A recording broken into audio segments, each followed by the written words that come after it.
Être essentiel. Des histoires extra de l'ordinaire, des héros du quotidien, des histoires marquantes de ces femmes et de ces hommes toujours aussi engagés au service des patients pour des soins de qualité, innovants et humains. Être essentiel, une série de podcasts produite par Elsan.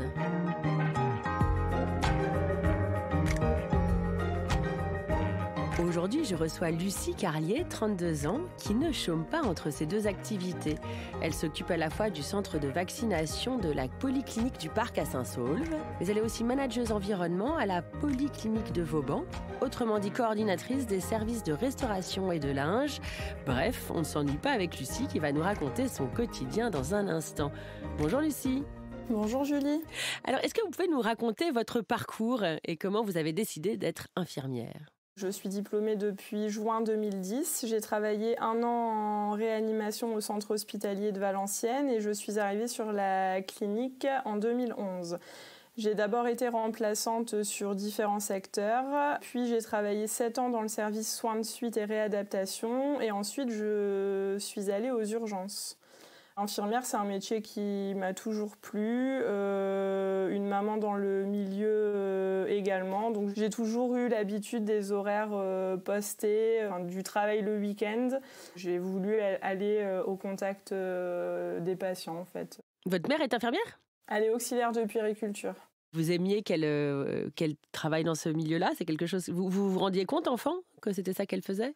J'allais régulièrement la voir à l'hôpital sur son lieu de travail. Et en fait, de base, je voulais être infirmière puéricultrice. Je ne suis pas allée au bout de mon envie, car quand j'ai eu le diplôme d'infirmière, j'ai pas souhaité continuer l'école tout de suite. J'ai voulu travailler et puis finalement, ça m'est un petit peu passé, on va dire. Et j'ai l'impression que vous êtes super proactive. Ouais. C'est ce que vous m'avez dit donc, quand on a préparé cette interview. Vous pouvez nous raconter pourquoi ? J'aime bien le changement. Je suis plutôt du genre à être très dynamique. J'aime voir de nouvelles choses régulièrement. Alors, c'est quoi ce que vous avez fait récemment ? Qu'est-ce que vous avez changé ? Donc en fait, avec la mise en place des centres de vaccination, donc depuis février 2021, je m'occupe de la gestion en fait de 2 centres de vaccination. Donc j'ai commencé en février au niveau de la clinique du Parc de Saint-Saulve. Ensuite, je me suis occupée depuis mars 2021 du centre de vaccination de la clinique Vauban à Valenciennes. Et en fait, ça fait 1 an que je gère les 2 centres. Alors, comment vous vous retrouvez à faire les 2 choses ? J'imagine que déjà la vaccination, ça a été quelque chose d'incroyablement lourd. Enfin, en tout cas, quelque chose qu'il fallait complètement réfléchir, repenser. C'est quelque chose qui était tout nouveau en fait. Personne n'avait jamais eu à gérer ça, donc c'est toujours dépendre des actualités en fait, parce que les centres de vaccination dépendent un peu des annonces du gouvernement, j'ai envie de dire. À chaque fois qu'il y a eu des annonces, on a dû à chaque fois réorganiser nos centres de vaccination. C'est un travail assez important parce qu'on travaille beaucoup avec des infirmières libérales, des médecins libéraux qui ne sont pas salariés de la clinique et qui viennent travailler dans les centres en plus de leur travail habituel. Et vous coordonnez, c'est ça ? C'est ça, ouais, je coordonne. Donc c'est moi qui fais les plannings en fonction des dispos de tout le monde, qui ouvre les rendez-vous sur Doctolib, qui gère le nombre de doses en fait, combien il faut prévoir de flacons de vaccin tel jour en fonction du nombre de rendez-vous, en fonction des stocks aussi qui sont alloués par l'ARS. Ça se modifie au fur et à mesure du temps en fonction des besoins et des annonces du gouvernement. Et des vagues, puisqu'à un moment, vous avez cru que ça serait un peu... On allait fermer. Voilà, et donc vous postulez pour un autre poste. C'est ça. Qui était lequel ? Vous pouvez nous raconter ? Alors donc en fait en septembre l'année dernière, la vaccination, la demande des rendez-vous a fortement diminué. J'ai commencé à m'ennuyer un petit peu parce que quand on a eu un rythme soutenu pendant 6 mois et qu'on n'a pas l'habitude, forcément on s'ennuie. Donc j'ai demandé en fait à ce qu'on me mette sur un autre poste sans arrêter la vaccination. J'ai pris le poste de responsable environnement patient. Je gère alors ça sur une seule clinique, la clinique Vauban. Je m'occupe des ESH et aussi des prestataires, donc Sodexo pour la cuisine, Elis le linge et Clean Office, c'est pareil, c'est un prestataire de bio-nettoyage extérieur. Donc en fait, vous vous retrouvez manager, c'est ça ? C'est ça, oui. Comment fait-on pour passer du statut d'infirmière à manager? Ouais. Alors, je suis en attente d'une formation. En 2022, j'ai pas encore les dates, mais j'ai demandé en fait une formation parce que on peut apprendre un petit peu sur le tas, mais là, je ne sais pas encore tout. Enfin, c'est au jour le jour. Je découvre encore tous les jours. Et en plus, malheureusement, la vaccination repart en parallèle. Donc là, vous avez un double métier en même temps. Oui, c'est ça. En fait, la difficulté, c'est que je ne peux pas me consacrer à 100% sur mon poste de responsable environnement patient, étant donné que j'ai quand même toujours les 2 centres de vaccination à gérer. Donc ça promet des grosses journées. Quelles sont les plus grosses difficultés dans vos 2 métiers ?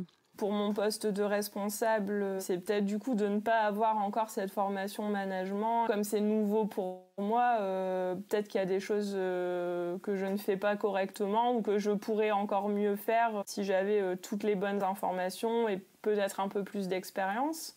Pour le centre de vaccination, je n'ai pas trop de difficultés parce que depuis 1 an maintenant, je pense que c'est devenu en gros routinier et j'ai l'habitude en fait des tâches que j'ai à faire et j'arrive à bien m'organiser. Et est-ce que vous aimez travailler, Lucie, dans un hôpital privé ?